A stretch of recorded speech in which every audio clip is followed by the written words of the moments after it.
Welcome to Haunted Homebodies, where Halloween isn't just a day, it's a lifestyle. I'm Ashley. And I'm Sara, and we're your guides through the delightfully dark corners of comfort horror. Grab your books and your beers. It's time for a Stabathon! Oh, man. I love the Stabathon. I love the Stabathon. It's a very fun idea, and also really disturbing to me in the movie. Oh, yeah. Like how they do it after, like, there's murders happening. Yeah. Including, like, at their high school. Yeah. Yeah, but also, dark. don't you think that's exactly what high schoolers would do? Probably, yeah. Like, almost guaranteed. I mean, they would not be able to organize an event to this extent. Like, I want to be clear about that, but, like, the general thought would be it's there, extremely polished. Like, it is like a professional level event. Like, the venue, like, that, like, barn venue, people pay incredible so much money to rent venues like that. Yeah, this was fancier than my wedding, like 1,000 times over. Yes, same. So great. Oh, I would love to go to a Stabathon, though. Maybe we'll just have like a Stabathon of 2, and by Stabathon it'll be a Screamathon, and also we'll maybe just pick the installments that we like. Is that allowed? That's probably not allowed, but we're adults. I kind of feel like free will. We're doing an extended Stabathon via podcast right now. That's so true. This is like the adult, like... Yeah. Homebody I was going to say, version. I don't even watch like one movie start to finish in one sitting anymore. I know. I can't imagine you having to watch 7. It'll be 7. It's not that I would love to set the time aside to do that. I could sit and knit the whole time. It's just not what my life looks like. Fair. But also, like, think of the logistics of this. Like, are they starting? They're starting at dark, so presumably in the summer-ish. Well, it's California, so we don't really know if that's the summer in this movie, but... dark anyway at earliest. We'll say, I mean, they're not starting a Stabathon at 4 p.m. There's no way, right? No, I can't imagine, because they start like when we see it, it's dark out, and they're watching the beginning of the first Stab movie, which we know because they reuse the footage from Scream 2. Yes, and also like the end of the movie, because obviously we have to start at the beginning talking about this. They're watching either Scream, what were they on, Scream 5 or Scream 6? It's one of these, like, where time doesn't exist to the way that we experience it in movies as it does in real life. I always clock this. I don't know why I can't let it go. I think we talked about this before when we talked about A Cinderella Story, where the first, like, whole act of that movie is her just, like, doing things before school. Yes. She lives, like, an entire life before going to school, and it drives me crazy. And I don't know why. It's not real life. It's a whole fake story. I'm like, who has 16 hours before who like clocks in and does a work shift before going to high school? Some people maybe, but very few. Very few. Make sense. Anyway, before we talk about Scream 4, I want to tell you about a book I read. Because our intro is books and beers, because everyone's trying to be an author. Sydney's an author in this film. We'll talk more about that soon. Mm-hmm. I just finished a book and I read it because of Stranger Things. So I thought it was a nice little tie-in to our Stranger Things episodes we just did. So for the first time in my life at age 35, is that how old I am? Yes, 35. I read A Wrinkle in Time. Have you read that? I have not. I had heard of it. Knew that it was a book that was famous, but didn't really know anything about it. And then obviously it had like a fairly significant... So like, that's my question. Is it good enough to be worth how much of Stranger Things season 5 they based on that book or referenced to that book?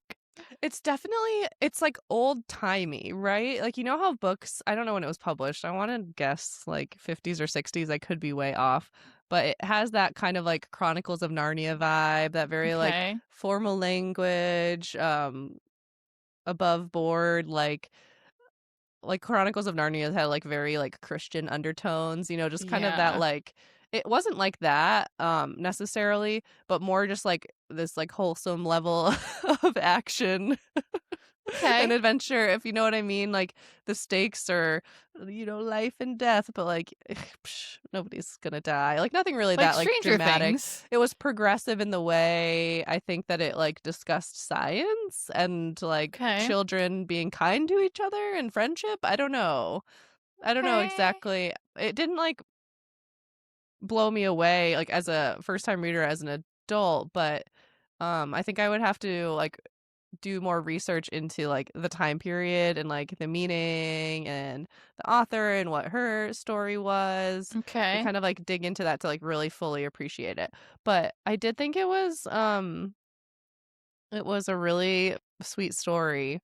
But it made me think about Stranger Things again, and I realized that like aside from us talking about it, I have like moved on, and it's weird. Like usually when after a Stranger Things season, I like want to immediately rewatch it. And I haven't been able to like get myself to even like watch another episode, which I think shows like how much I Wow. like did not enjoy. Oh my God. Just watch like 30 seconds of the kids in season 1 and it'll be like a Yeah. palate cleanser. Yes. Oh, season 1. Yes, I would watch that again in a heartbeat. I'll watch that after we stop recording.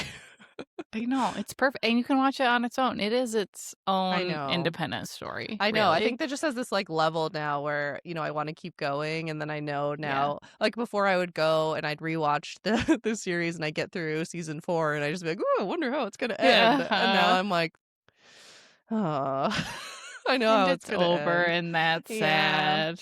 Oh well. Anyway, Okay, but before we actually get into Scream 4 today, I think we have a little thing we want to plug for our listeners. yeah. Okay, so I don't even know if we've announced this or like it's not really that exciting, but we are no longer on Spotify. Like we said bye. Bye Spotify. Bye-bye. Don't miss you at all.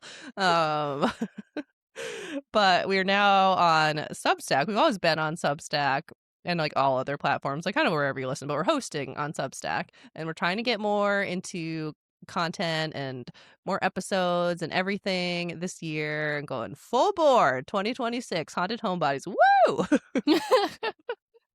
This is like the full glass of wine talking here. It's only like a 3/4 glass of wine now. Yeah, can't you tell? So on Substack, we had a really fun monthly newsletter that only ended up being like two editions, and it kind of fizzled out. But we're bringing it back. In it, we include like things we've been reading, things we've been watching. Not everything, but things that are like on brand ish for for our podcast. Things that are keeping us cozy, keeping us haunted. If it's cozy and haunted, that's Even the better. dream. It's really fun. So join us on Substack. Just to clarify, we are still accessible on Spotify. You can still get all of our episodes on Spotify. You cannot view us on video on Spotify anymore. Mm-hmm. That will be exclusive to Substack and YouTube. But like Ash said, we are hosted on Substack now. Yeah, Substack's fun. I'm into it. It is fun. There's like a lot more you can do on there than I thought. So we'll see y'all on Substack. Yeah, Subscribe. Yeah, please do. We'll see you there. Also, so this is Scream 4 we're talking about. We just recorded Scream 2 and Scream 3. You've probably listened to those already because you're awesome, everybody. And something really, really weird happened. Sarah, do you want to share what we discovered after recording those 2 episodes? Yes. So we recorded those 2 episodes on the same night. Spoiler alert. Sometimes we record more than once at a time. That's why we're wearing the same outfits. And we looked at the times after, and both of the recording times were exactly 33 minutes and 3 seconds long. It's so weird. Okay, so obviously I looked up the spiritual meaning of the number 333. And it either means that we're going to have like a positive change in our life's direction. And I was like, oh, nice. Love it. Need it. Or that we're half evil. Because it's half of 666. There literally was a website that just says like 333 equals like half evil and has a sticker that says that. I appreciate that the core of evilness is mathematical. That's excellent. I love it. It's so precise. Could you argue that we're half evil? I don't know if evil is the right word to describe us, but like we're cozy horror. Yeah, I like it. yeah, It's like that's kind we're of half. We're just yeah, halfway. it's a little on brand. So. I appreciate both of these very much. But yeah, also aside from just like, you know, the fake spiritual meaning aside that we're assigning to this, that is so bizarre. Like, what are the chances that they would It be was exactly the crazy. same? It's so weird. To the second. See where our edited episodes end up time-wise. Yeah. Yeah, this is fascinating stuff we've got going on tonight over here. I feel like Okay. I have the fattest glass of wine, and we're like the two most boring people on a Friday night. Like, I read books and drink wine and count the number of episode seconds. I don't know, man. That kind of sounds all right to me. Sounds like I'll spend the rest of my Friday night. Sound like us.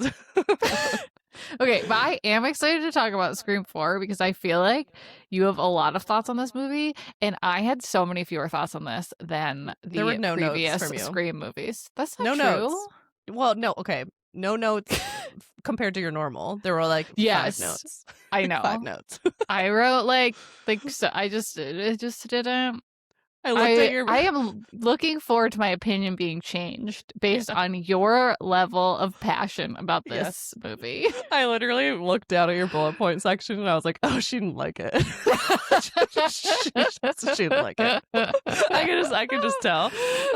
But then there's me who spent last night, 1, rewatching it for the second time, and 2, writing 3 pages of notes for us to talk about. So I would like to clarify. Ready. I'm pretty sure you don't mean rewatch for the second time ever. I'm pretty sure you mean rewatch for the second time just in preparation for this episode. 1000% correct. Yes. Just want to make sure our listeners know that. Watched it twice this week, not twice over my lifetime. I would say, aside from the original is my favorite. Obviously, will always be. Nothing can touch that. It's probably my favorite movie. Most of the time, I would say it's my favorite movie.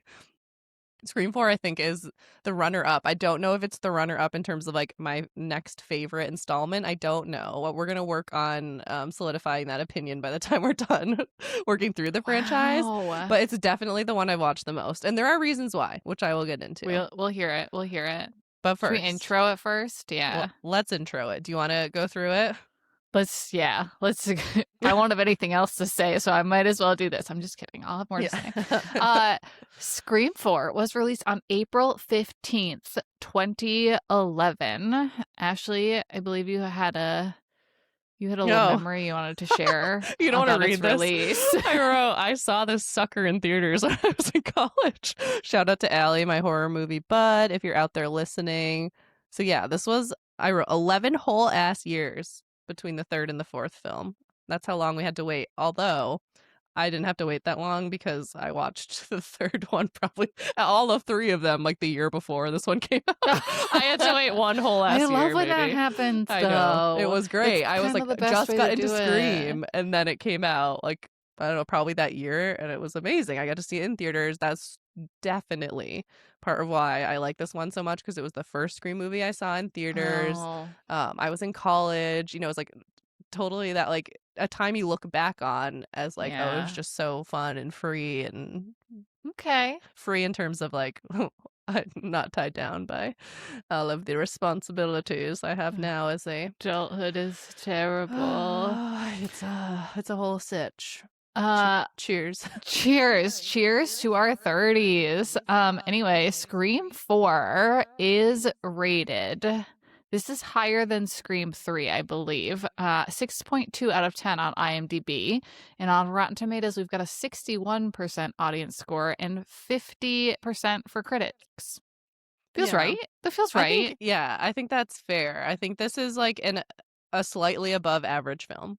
Like, I think calling it good is wrong. I think calling it bad is wrong. I think calling it average is even wrong. I think it's like it's an above average film, but it's not fantastic. I could also see it having gotten like leaning positive reviews as a like reboot. Yeah. And in comparison to Scream 3, which for the record, I will remind everyone, I loved. Yes. But I can see how that's how we got here.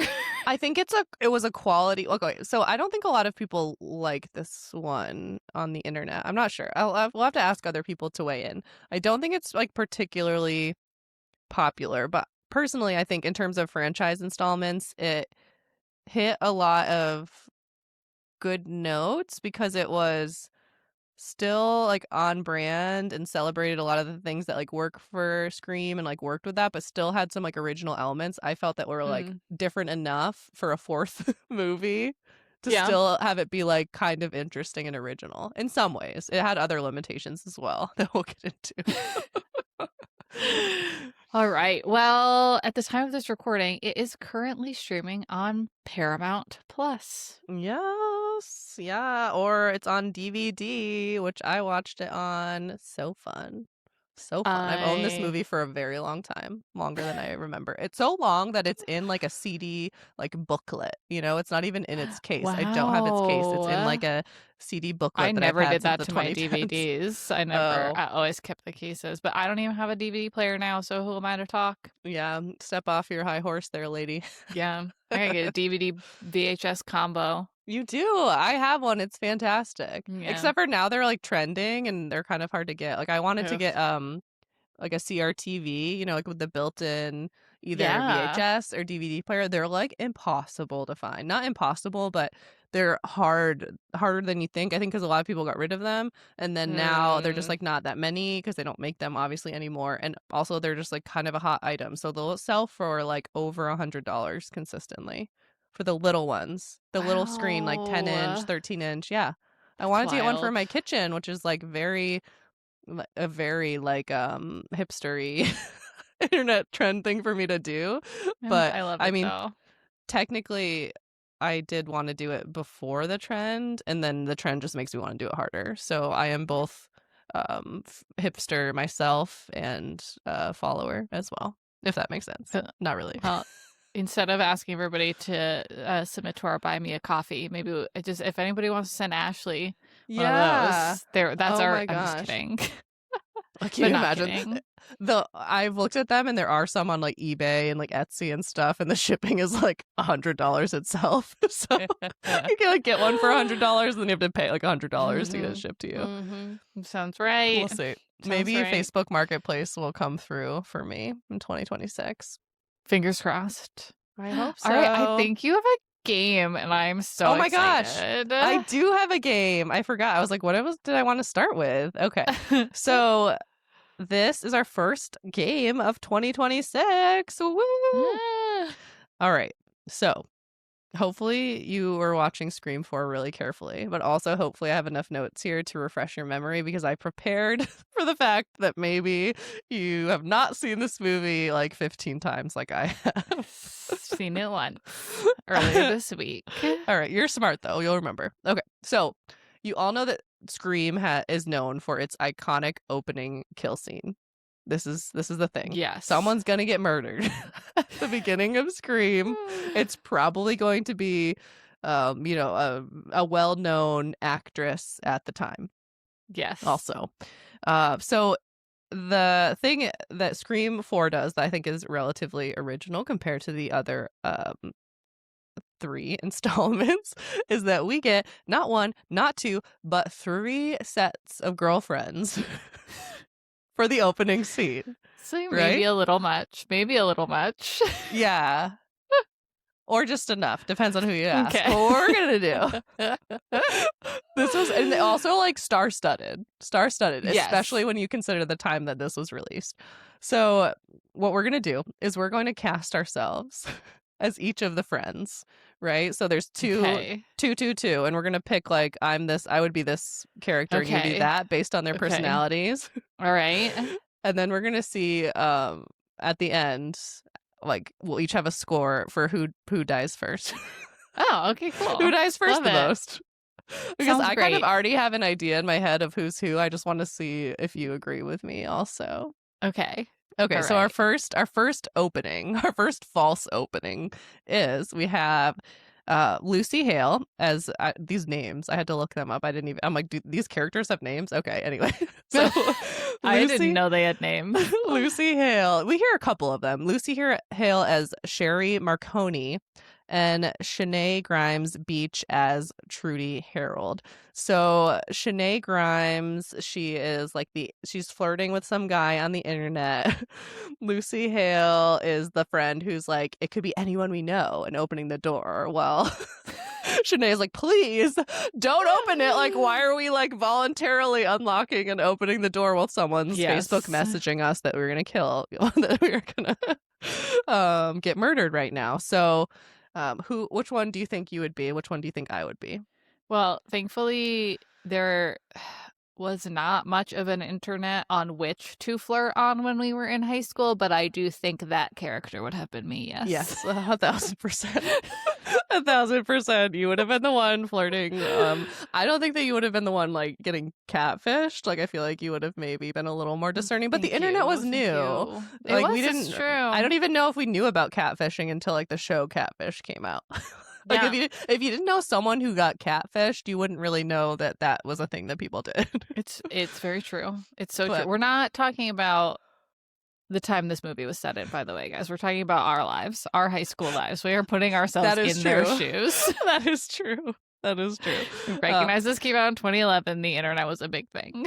Not really, though. Like, it was, we were what, juniors in I guess I college? didn't even have an Instagram yet. Yeah. Like, I think we maybe had posted, like, it was the time where we would post, like, a really grainy, like, oversaturated picture of, like, a sunset on Instagram and get, like, 2 likes. And it was just a beautiful time to be alive. I didn't have an Instagram till 2012, but I did have, like, 1,000 Facebook albums of photos. Yes. So that I think are like still on my Facebook. Like, oh yeah, for sure. I may have hidden them at some point, but we'll have to at some point go through those together. The ones because you're featured prominently on mine.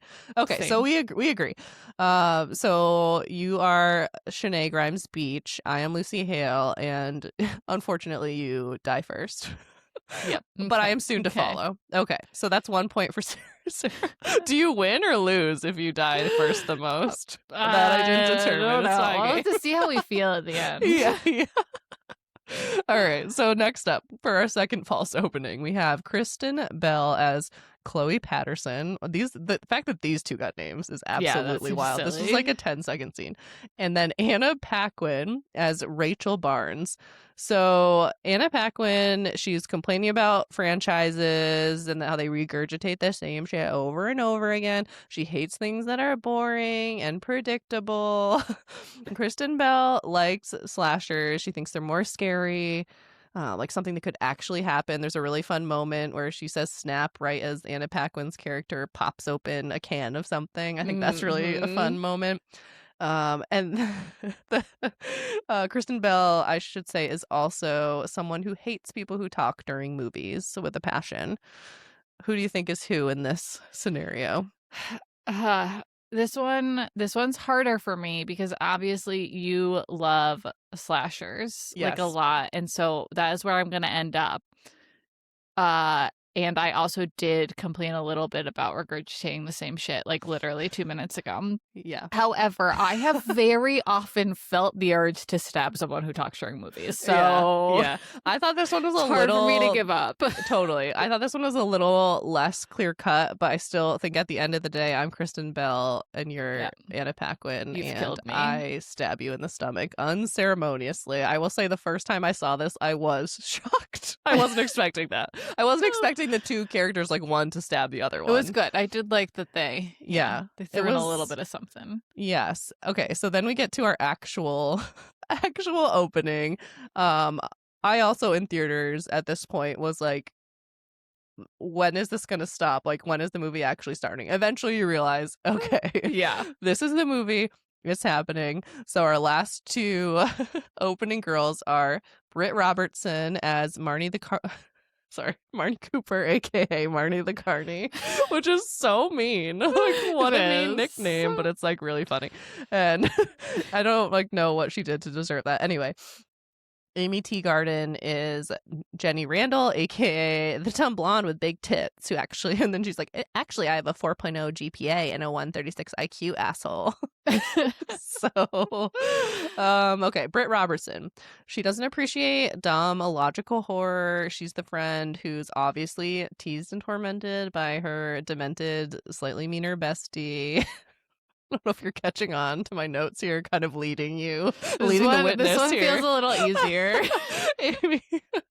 Amy Teagarden's the friend who thinks it's funny to scare her friends as a prank and has a ghost face app prepped and ready on her phone and has obviously used it before. Yes. Repeatedly. Yes. Who do you think is who? I'm Britt, you're Amy. Yeah, and unfortunately you die first again. So basically the conclusion of this study that we just performed is that Sara will die first and I'll either kill her or be very close behind. So do you know, I think this does mean that I win because I have to live in terror for a shorter period of time before I die. That's true. And also I just have to like see you die and then be that sucks. terrified and then die myself. Yeah. So I think I win here. You do win. I feel great about my choices in life that led me to be those characters. I love that. I love that for you.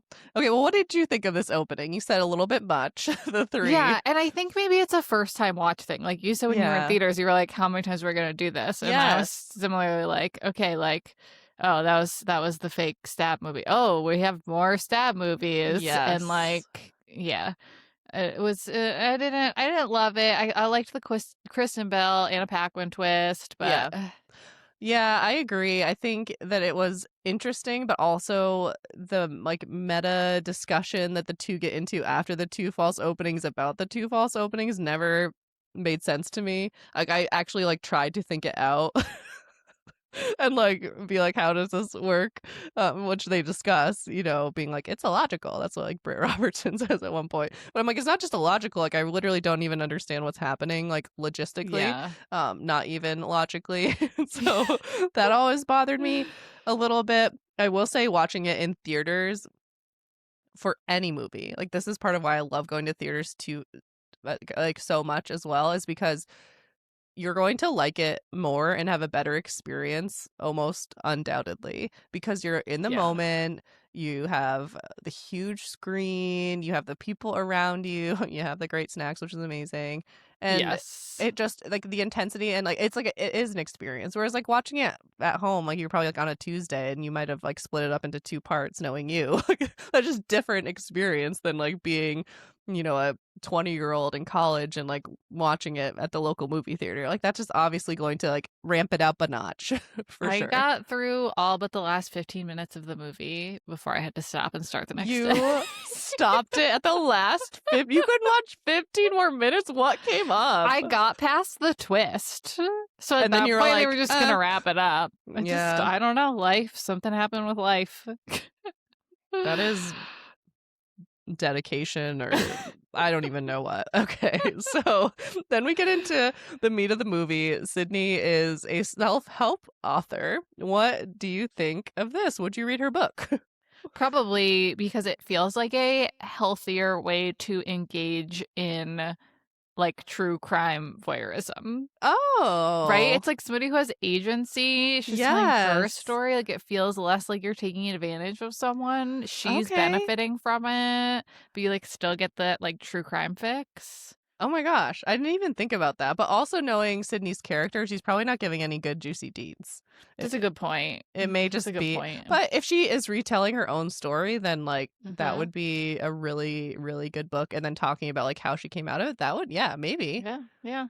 Out of Darkness by Sydney Prescott. Out of Darkness. It was a dramatic title. Yes. I was a little surprised, just like as her character, like being so anti-spotlight and like, let's not give any more credence or attention to this. It is an interesting turn, but also like you said, she's taking ownership of her story and like make that paper, girl. Love that for you. I do. Love that for you. Okay. Yeah, no, I like your take on that. One thing I did not like about Scream 4 is the rest of the legacy characters. I think Sydney in this movie is fine. I don't know, like I don't think her character has any like particularly compelling moments or lines. She's a little boring in terms of other installments. I think if we compare them, I really could not stand Dewey and Gale in this movie. They were so like they were the most like boring brand of toxic that you could be. I hated it, especially rewatching as an adult. I just was like, oh, they're like bickering. I didn't really like think about it too much like back in the day. And now I'm like, you guys just like actually suck. I don't know. I didn't like it. It's a couple you look at and you're like, you guys should have split a long time ago. Yeah. Like, why did you ever get together? Like, I think that is, I don't know. It feels kind of easy, like oversimplified, like the Dewey and Gale thing, like they're opposites attract, they're not a natural fit. So I think for this to just be like a regurgitated, like they don't get along, they butt heads, they don't appreciate each other's differences, it's kind of like we're still doing this. Like I thought couldn't we just like, and it didn't come lead up with to other anything. drama? It didn't like come to like a good like. It didn't have an arc. It was it just dumb. like Gale got stabbed and Dewey was like, I'm sorry, let's actually not be boring and toxic because you got stabbed. Because I abandoned you and you got stabbed. Okay. Yeah. I did not enjoy them. I didn't find like Dewey charming or like endearing like he is in other movies. He just kind of sucked. Like I felt like he just was like a really bad husband and like a really bad cop. Like, is he really sheriff? I'm not buying it. No, he's so bad at his job in this one. Yes. I think as we continue to watch and as you revisit Scream 5 for next week, I think you'll appreciate Dewey again. Yeah. I think he's great in Scream 5. One thing though, to bring it back to the positive, because I am the one going rah rah Scream 4, and I think we will agree strongly on this one, is the supporting cast in this movie is so good. They are fun. I would argue some are underutilized. Okay. Yeah. Tell me who you think's underutilized. Adam Brody. Yeah, obviously. It's like... But he's in a lot, kind of, for a supporting role. No, see, I felt like he was just like a step above a cameo. Like you were supposed to be like, look, it's Adam Brody and Anthony Anderson. And they had like a couple of funny lines, but like, oh, well, I'm going to be the first to die because this is what happens in the movies. And they had like 3 different scenes that they were in, though. For like, not to be, okay. Ashley, it's never going to be enough Adam Brody for me. No, I agree. But he was in this. Like, who even thought he would be in this in a very small supporting role? Yeah. Okay, well, let me go down my list. So I did not originally like this character, but now I'm a big fan. Deputy Judy Hicks. I think that she is a interesting character in this one. I think that I think interesting is probably just the best way to describe her. She's supposed to be a villain of sorts in this movie and definitely is a red herring as a possible killer. They did a good job with her in that I absolutely despised her. Yes, that's what I mean. Hated her. Yeah. Like I never went down I think she's the killer track for her, though. No, they did try to lead you down there. There's one point where she shows up and Sydney's like giving her a look and then she says some really weird, creepy thing to Sydney about like, that was like showing that she's like seems like a like single white female type, they're like, I'm obsessed with my roommate, she's obsessed with Dewey, a married man. Again, rewatching Scream 5, we'll talk about Judy Hicks again. I think she's really fun in that movie, but nevertheless a fun side character in that she like adds something interesting to the plot and like a uniqueness to the story that otherwise like Dewey and Gale would have been absolutely insufferable without Judy. Deputy Judy made them like at least... I just had negative feelings about everything surrounding just all like, of them. This is just bad. Like, just have Adam Brody. That's all I ask. Okay. So you already talked about loving Haas and Perkins, who are both apparently detectives, I learned from the casting, which is kind of funny because they were also horrible at their jobs. So many people died on their watch. At it. Well, and then Anthony Anderson then gets stabbed in the forehead. I know. That whole scene, their deaths are actually really funny. which I think is great and fair. like well done. I really enjoyed Allison Brie as Sydney's PR rep. She was actually one of my favorites. She's so heinous and I loved her. But see, I also feel like she was underutilized. Like we just like start to see a little bit of that heinous side, like right before she dies, kind of. And Allison Brie can play unhinged so well. She's a fantastic actress. Like, yes. I think she just is so. I didn't really know about her. You know, I don't think she was very famous at the point of this movie. I don't think she's still been around Community time. Yeah. Yeah.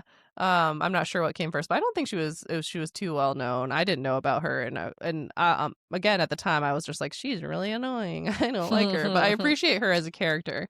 I think we're also illustrating how many times I've seen this movie and how many times you have, because I'm like, these characters are so ingrained, and like I remember every moment that they're in this movie, and you're like, it was too quick, and I'm like, I don't know, I just like so vividly see their entire. You've watched them for hours and hours and hours. Exactly, it feels like a lot more, but it's cumulatively not that many. Minutes. So this one we also differ on. I didn't really like the horror nerds in this one, the film boys, Charlie and Robbie. I thought it was like kind of an interesting way to do things.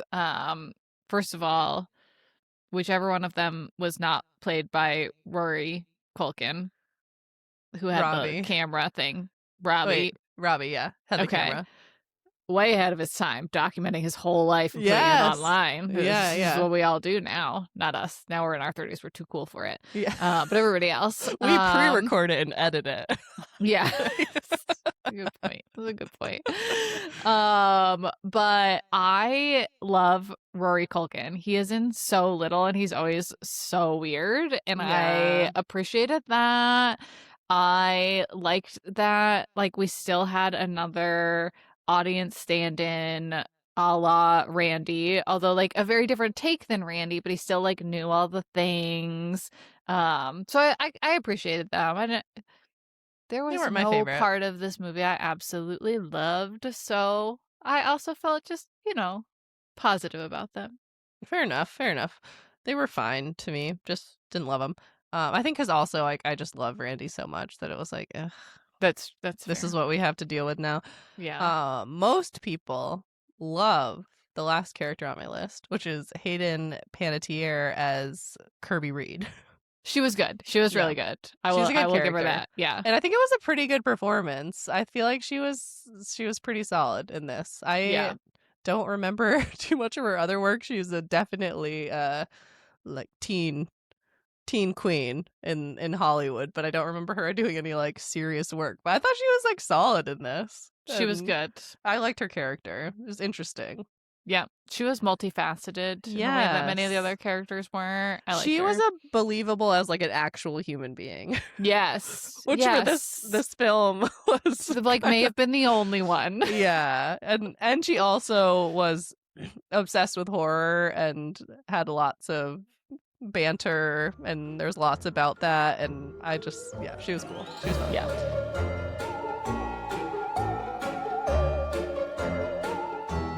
So with all that being said, we had like 2010s exploding all over this movie. You don't think of it as such a distinct time, and then you get like transported back into it, and you're like, okay, all right, it had its things. Because it wasn't like the 90s or early 2000s where it was like really over the top in terms of the aesthetic and the fashion. It was definitely like quieting down, but it still feels like a time capsule, and also is like capturing an internet moment. Yes. Like for where we were talking about at this time period, like you weren't on Instagram. I maybe had posted 2 pictures. I don't really remember the exact year, the moment it happened. But we were on Facebook a lot. Yeah. We weren't like really active on social media aside from posting like really bizarre Facebook statuses and on each other's walls too, like commenting. That was like a very prominent thing that we did. It was. But it was a different time period for sure, and this movie I think brings you right back. It does. Something that I noticed, and this is gonna sound very funny, but the kitchen at Kirby's house was so 2010s. it was so not the like whitewashed igloos that are everywhere right now. It was so like kind of like everything was like dark and heavy and like had big features, and like that actually really brought me back. That's true. I actually really like Kirby's house. Yeah, me too. I like I like that scene. The same thing, that it was like very similar to the original, but still had some slightly different elements.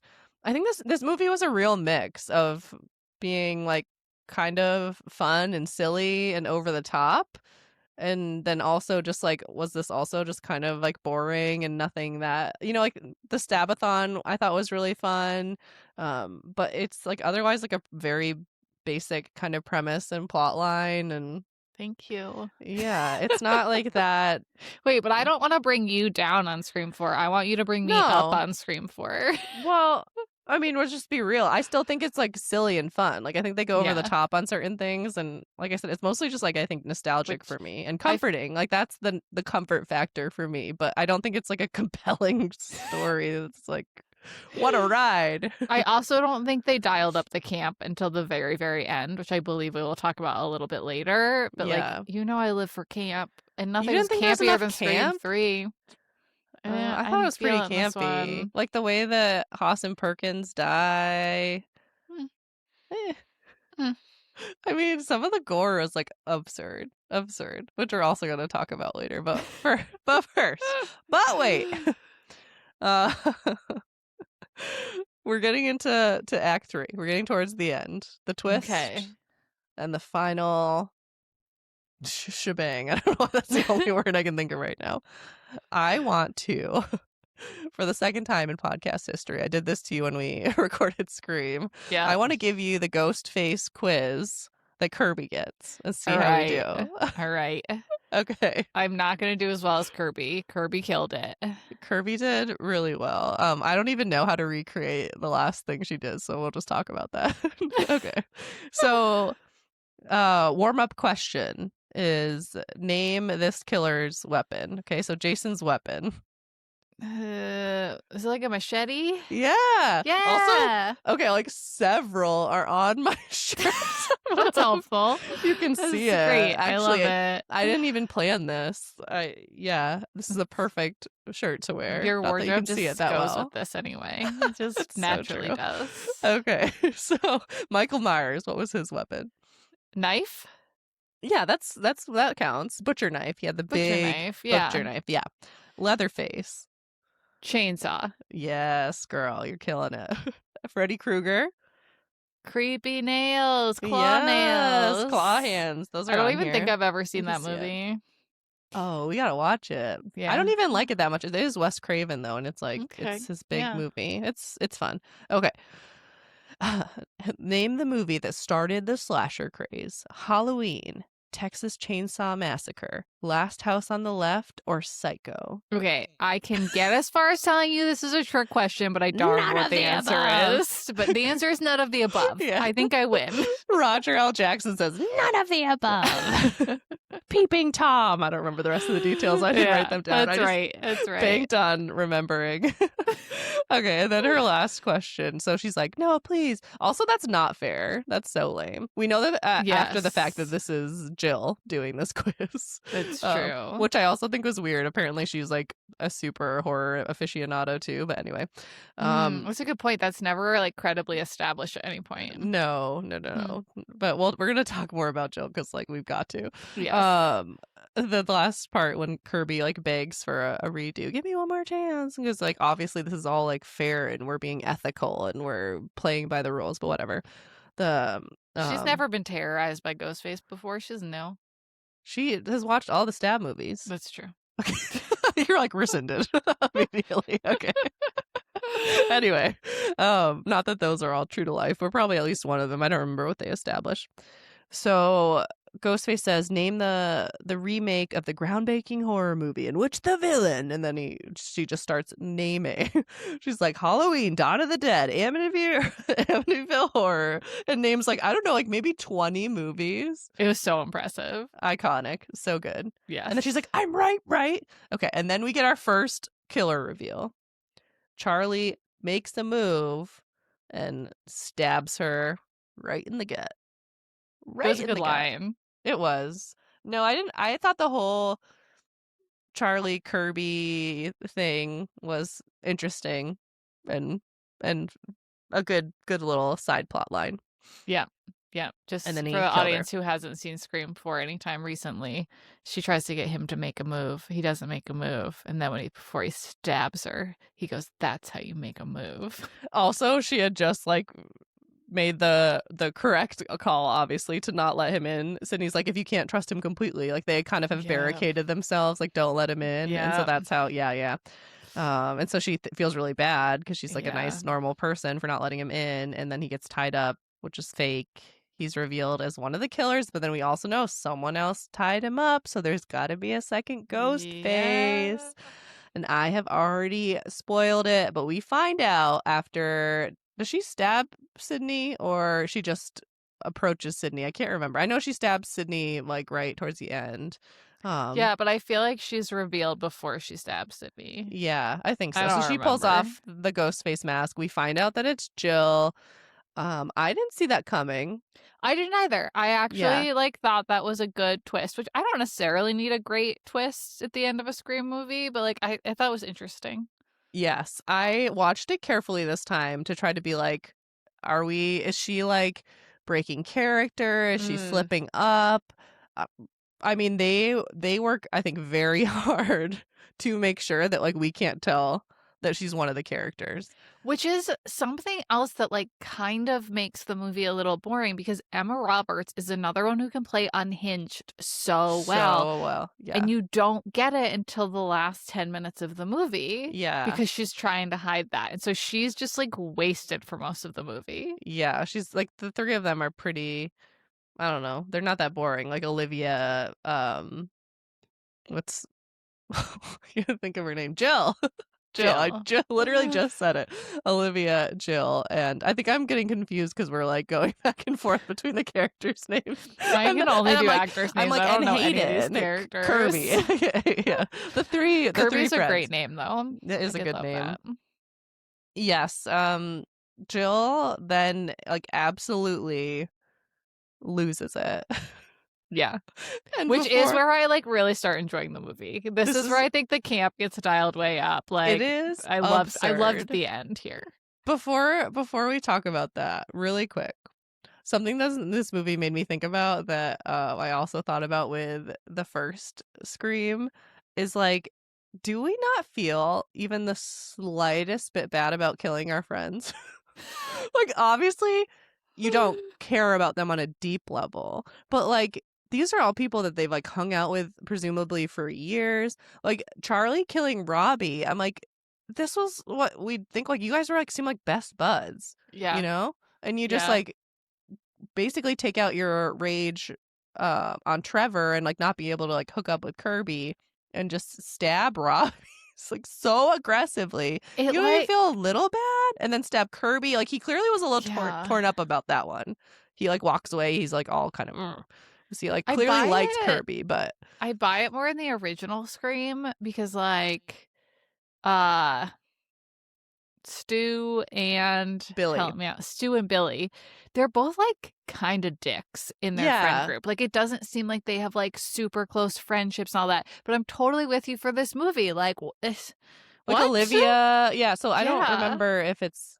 So it's Charlie who kills Olivia. I'm trying to think of who Jill. I think Jill stabs Gail. She's the one who stabs Gail. I don't know, and I think her mom. Her mom for sure. Through the letter opener, which was pretty good. And her Sydney, mom, who I only otherwise know from Battlestar Galactica. Really? She looked familiar to me, and I don't know. I don't know that I know anyone from Battlestar Galactica. I don't know that I know Battlestar Galactica. This is great. I highly recommend. Okay. Love it. But yeah, it's just kind of felt weird to me in this. Yeah, I agree. Like when did the flip switch? How long was she hiding? It doesn't feel right to me. I'm with you. Yeah, that she would be able to have this darkness. Like clearly she is Jill, I'm talking about now, is like 100% deranged. Like absolutely unhinged, unwell. And she has just had like normal friendships and like a seemingly normal, like her mom seems odd, but it seems like they have like an okay relationship. They're not like fighting all the time. Like she just seems totally kind of normal, has this normal-ish high school relationship with Trevor, and then just like he dumps her, cheats on her, whatever happened, which between they them. try to make us think that Trevor is what's his name from the first Scream movie, Billy. Yes, they give us all the same things: him sneaking into the door, him always like kind of like being there but not being there. They like do exactly what they did with Billy. Yes. And then it's not him. I thought that was a one of their more clever red herrings. Yeah, I thought that was pretty good. Like Charlie didn't like super surprise me that it was him and not Trevor. But I still think that was, there's only so much you can do to like mislead an audience and like still be fair. Yeah, I thought that was good. And yeah, Jill, I think that was hard because we see her acting so normally, so it makes it hard to believe that she's like so absolutely unhinged and deranged. But I feel like that can happen. That does, like we're both like just like flailing about. It's a Friday night. We've had long weeks. Control. But yeah, I think that is also possible. Like for some reason, like Ted Bundy just keeps popping into my mind. Like, you know, just so many people just like see him at work, so true, and just think like, what a nice like normal guy. He's just so friendly. He's kind of cute, and so it is possible if you're a sociopath, psychopath. I don't know, one of them. I feel like that's a sociopath. Not good. It's okay. Jill definitely had a pathological condition. Yes, which again, Emma Roberts plays so well. So well. We talked about Scream Queens in the last episode because we were talking about Carrie Fisher and her daughter.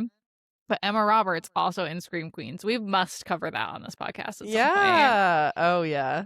Yeah, I can't tell if I like think she's a good actress. I don't think so, but I think she is a good like horror. I think she's a good Scream Queen. I would agree with that. Yeah, she's good in this movie, I think. And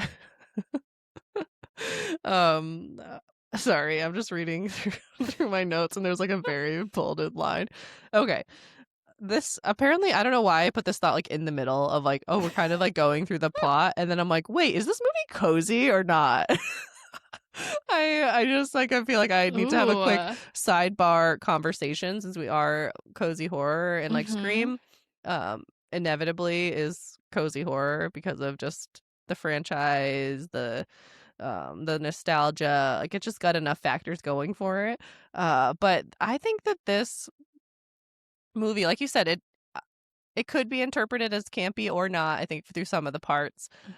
Also, it's like kind of gruesome. Like the Olivia kill is like outrageous. Yes, so much blood on the walls. Yes, that, and she's like fully disemboweled. Oh like, yeah, that's right. Yeah, laying there, like she gets stabbed through the hand, like while it's happening. Yeah, and then they don't show the disembowelment. I think they maybe cut that because they were like, okay, like we're just like it's maybe just a little too far, but we just see that like her, the little fake sausages or whatever they are out on the bed, and the bedroom is just covered in blood. It's insane.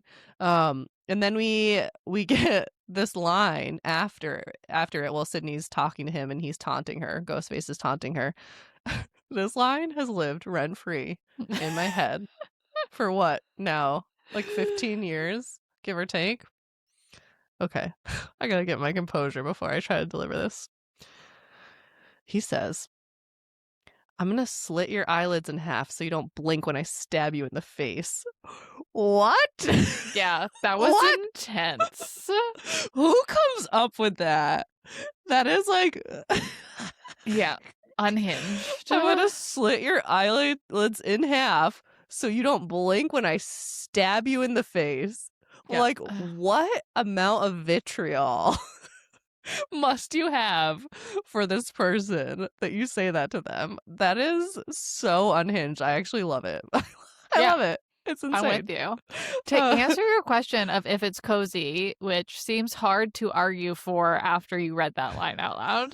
Yeah. But I would say that Scream is cozy. So, like, you know how people watch The Office on repeat over and over and Yes. over again? And, like, a lot of the coziness comes from you know what's coming next. Like, I think that Scream is that it's not, like, intrinsically that. Like, this movie is not cozy on a first watch. This made me feel being nostalgic for the 2010s is not a cozy feeling to me. Like, this is not It's not enough for a you. cozy movie for me, but I Yeah. could see it, like, going through and rewatching the Scream movies, how that has its own comfort. Yeah. Like, eventually, like, in 10 years when you're like, "Oh, I used to have a podcast." I'm just kidding. But, you know, you Yeah. could be like, you could have, like, be building future nostalgia for these movies that we're watching right now. Yeah, absolutely. And but there is, like, still an element to them where, like, because there's, like, funny parts, because there's camp, because there's, like, the red herrings that then you know, where, like, this can be cozy in a way that, like, the Texas Chainsaw Massacre is never gonna be cozy to me. Yeah, exactly. Yeah, I totally agree. It does have a certain formula to it that it just makes fun of itself for, and Yes. that, like, makes fun of horror for having, and I think it's the humor that always will bring us back to it being like, this is kind of a good time, we're okay. We're safe Yeah. here. Yeah. And even with some of the more extreme gore, because pretty much all of the Scream movies to a degree have some pretty intense kill scenes Yeah. and stabbing, it still, to me, does feel campy because it's just like it's so over the top, and Yes. I don't know. There's just not a level of like bleakness or like reality to it for the most Yeah. part. It just doesn't feel real, which is I never want horror to feel real. No, that is not No. cozy. I want No. it to feel so just like a silly video game. Agreed. Yeah, It's and this is perfect. fun. Okay, so returning to the film, thank you for joining me on that side quest. Is it cozy? That was like it felt like a That's like not a side quest. That is our podcast, actually. I know, but the fact that I inserted it, like I was doing these notes at like 9 o'clock last night. I must have just like copy and pasted something weird. All right, so back to the film. Trevor is shot. He is shot in his downstairs. He's shot in his head. That is also like extremely jarring and graphic to Yeah, me. That's yeah. one of the scenes where I'm like, did we have to show that? And then we get to Jill. Jill is like going apeshit. I don't even know how to describe what she's doing when she is trying to appear as the final villain. Yeah. She Final stabs victim. herself. Sorry. Freudian slip.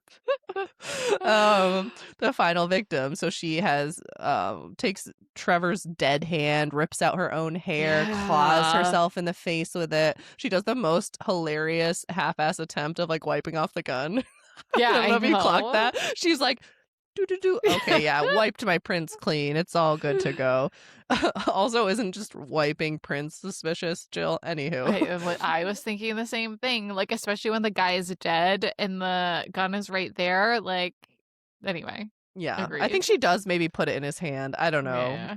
Yeah, it's not the most it's like a very well thought out, not so smart plan. You know, it's like Yeah. someone who thinks they're really smart. Like, and put a lot of thought into it, but like not Yes. the right thoughts. Yes. The logic was missing, like an actual just experience with being a Yes. criminal because she's a teenager.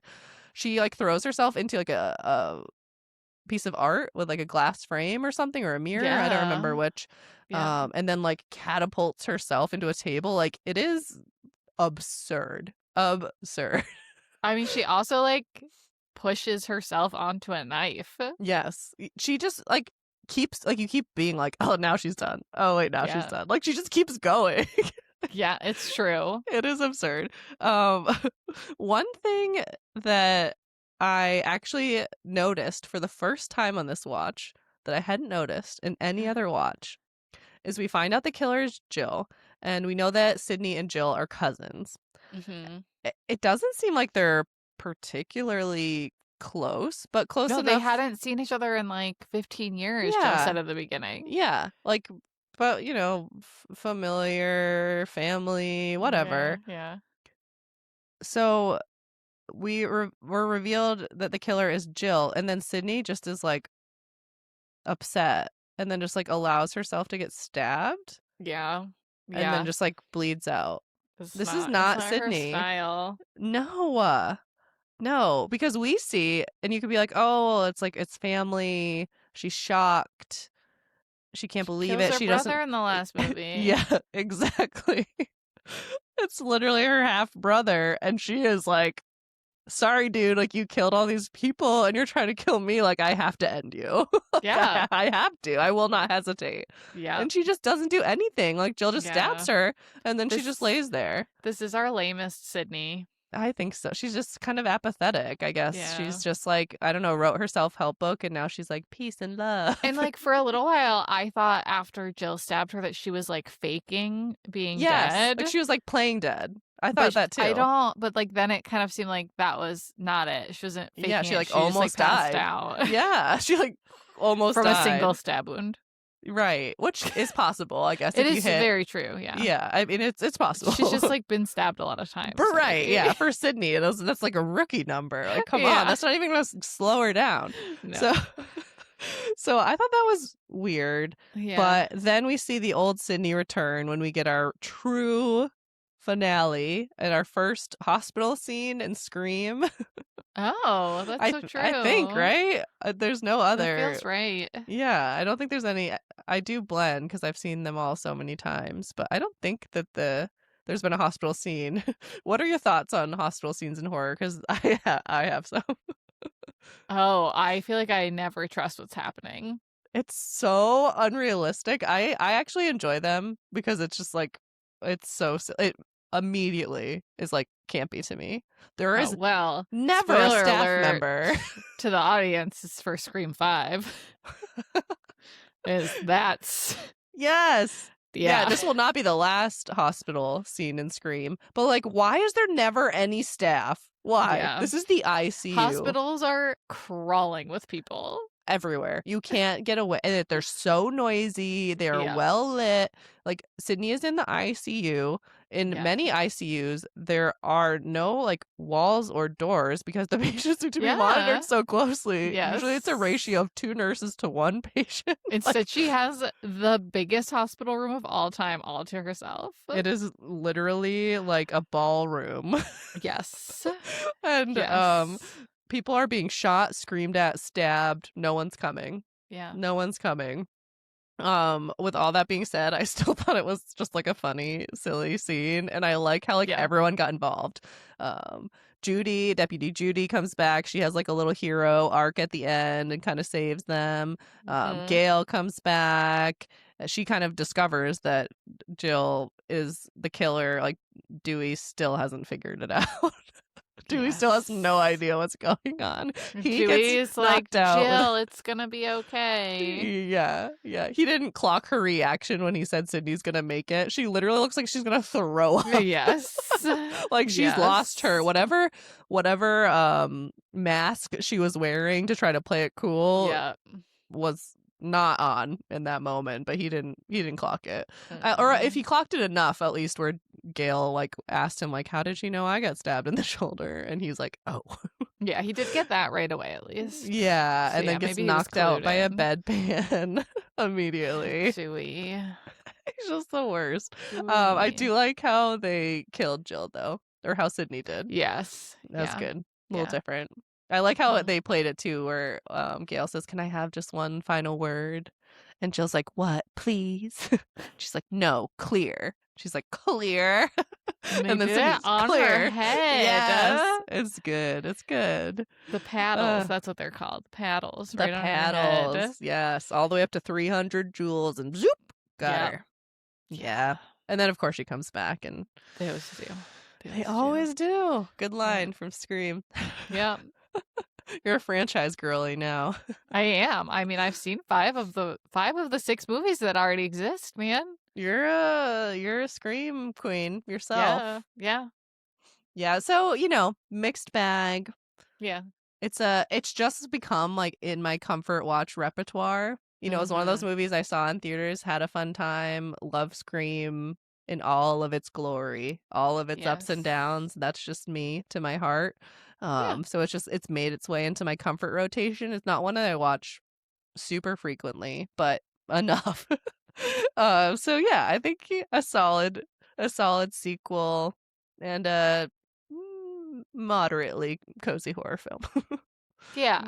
Mild to moderate. Yeah. You gotta give it probably multiple tries to get to that cozy. Yeah. Fair enough. Any final thoughts from you? As you know, I didn't have that many thoughts on this one, so I think you've summed it up very nicely. It's over. And guess what we're talking about next week? I don't know. What could we be talking about next week? I feel like we've just been like really randomly. I know, it's been all over the place. We are talking about Scream 5, aka Scream, aka Scream 2022. Oh man, so another big jump in time between Scream movies. Yes, this was our Valentine's Day episode. I don't think we mentioned that at all. So we hope when you're listening this, you're about to have a fantastic Valentine's Day and watch something really scary and creepy and fun, like maybe Scream 5. So happy Valentine's Day, and celebrate with a galentine, a dog, a friend. What am I saying? Or a Valentine. That's also allowed. You are allowed to celebrate it with a Valentine. For many years, I was like, ugh, too. Happy Valentine's Day. Thanks for listening to another episode of Haunted Homebodies. Make sure you like and subscribe wherever you listen to podcasts. And remember, when in doubt, just stay home.